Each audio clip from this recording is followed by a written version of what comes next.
Hello everyone, mayong adlaw kanyong tanan. So magisa di ko dira og ahos. Isunod na sad nako ang akong gihiwa nga kamatis. For today's recipe, magluto tag simple ra kaayo nga sudan ang atong sinabawang tofu. Unya magbutang ta diha og dried mushroom. Ako rin ang gihumulan og tubig para muhumok ang atong dried mushroom ug dali ra siyang maluto.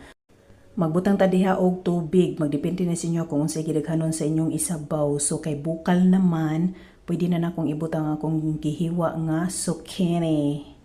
O diba, magbutang sa ta dihag asin og mushroom seasoning. O ang atong duha ka sachet nga Japanese miso.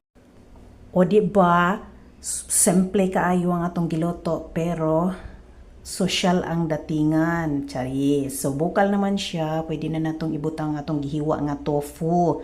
Magdepende sa inyo unsay style sa inyong hiniwaan. Kaya marami gyapong duwa, madugmok, magyapon inikaon. So, bukal na siya. Pwede na natong ibutang ang atuang duha ka flavor nga Japanese seaweeds. O, social yarn.